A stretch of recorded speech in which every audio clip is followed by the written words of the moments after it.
25 जून यानी देश के इतिहास में इमरजेंसी का दिन।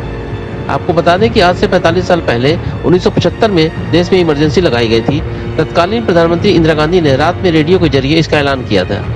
वहीं देश में आपातकाल 25 जून 1975 से 21 मार्च 1977 के बीच लागू रहा था। आपातकाल के दौरान लोगों के नागरिक अधिकारों में कटौती कर दी गई थी। विपक्ष के नेताओं और यहां तक कि इंदिरा गांधी के शासन की शैली का विरोध करने वाले कांग्रेस के तब के कुछ नेताओं को भी जेल भेज दिया गया था। लेकिन 4 दशक अब बीत चुका है, इसके बावजूद इमरजेंसी पर देश में सियासत जारी है। पीएम मोदी समेत बीजेपी के वरिष्ठ नेताओं ने इमरजेंसी के 45 साल पूरा होने पर आज एक बार फिर कांग्रेस पर तीखा हमला बोला है। पीएम ने ट्वीट कर लिखा, आज से ठीक 45 साल पहले देश पर आपातकाल थोपा गया था। उस समय भारत के लोकतंत्र की रक्षा के लिए जिन लोगों ने संघर्ष किया, यातनाएं झेली, उन सबको मेरा सत सत नमन। उन्होंने कहा कि उनका त्याग और बलिदान देश कभी नहीं भूल पाएगा। पीएम ने इमरजेंसी पर एक ऑडियो संदेश भी जारी किया। जब देश में आपातकाल लगाया गया, तब उसका विरोध सिर्फ राजनीतिक दायरे तक सीमित नहीं रहा था, राजनेताओं तक सीमित नहीं रहा था, जेल के सलाखों तक आंदोलन सिमट नहीं गया था। जन जन के दिल में एक आक्रोश था, खोए हुए लोकतंत्र की एक तड़प थी।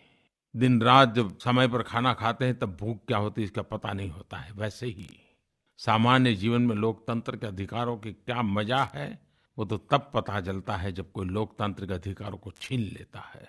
आपातकाल में देश के हर नागरिक को लगने लगा था कि उसका कुछ छीन लिया गया है। जिसका उसने जीवन में कभी उपयोग नहीं किया था वो भी अगर छीन गया है तो उसका एक दर्द उसके दिल में था। और ये इसलिए नहीं था कि भारत के संविधान ने कुछ व्यवस्थाएं की हैं जिसके कारण लोकतंत्र पनपा है।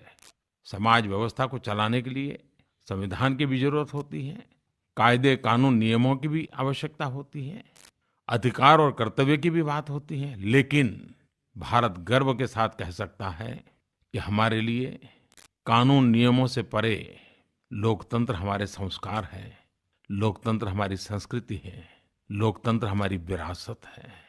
और उस विरासत को लेकर के हम पले बड़े लोग हैं और इसलिए उसकी कमी देशवासी महसूस करते हैं और आपातकाल में हमने अनुभव किया था। और इसीलिए देश अपने लिए नहीं, एक पूरा चुनाव अपने हित के लिए नहीं, लोकतंत्र की रक्षा के लिए आहूत कर चुका था। शायद दुनिया के किसी देश में वहां के जन जन ने लोकतंत्र के लिए अपने बाकी हकों की, अधिकारों की, आवश्यकताओं की परवाह न करते हुए सिर्फ लोकतंत्र के लिए मतदान किया हो, तो ऐसा एक चुनाव इस देश ने 77 में देखा था। वहीं अमित शाह ने कांग्रेस पर हमला बोलते हुए आरोप लगाया, एक परिवार के हित दलीय और राष्ट्रीय हितों पर हावी हो गए हैं। उन्होंने सवाल किया कि आपातकाल की मानसिकता क्यों आज भी कांग्रेस में मौजूद है। शाह ने सिलसिलेवार ट्वीट कर कहा कि 45 साल पहले आज ही के दिन एक परिवार की सत्ता की लालसा ने देश पर आपातकाल थोपा था। रातों रात देश को कैदखाने में तब्दील कर दिया गया था। प्रेस, अदालतें और यहाँ तक कि बोलने की आजादी भी कुचल दी गई। गरीबों और दबे कुचलों पर अत्याचार किए गए। गौरतलब है कि इमरजेंसी पर बीजेपी की तरफ से यह हमला ऐसे वक्त किया गया है जब सोनिया और राहुल चीन से लेकर कोरोना तक के मुद्दे पर प्रधानमंत्री मोदी पर आक्रामक बने हुए हैं। वहीं कांग्रेस ने पलटवार में कहा है कि आपातकाल की बात करने वालों ने सभी संस्थाओं का दमन कर दिया है, यानी इमरजेंसी पर सियासत जारी है और सियासी पार्टियां इसे मुद्दा बनाकर लोगों के बीच जाती रहेंगी, ये भी तय है। ताज़ा जानकारी और न्यूज के लिए सब्सक्राइब, शेयर और कमेंट करें AIV न्यूज पर, साथ ही बेल आइकन दबाना ना भूलें।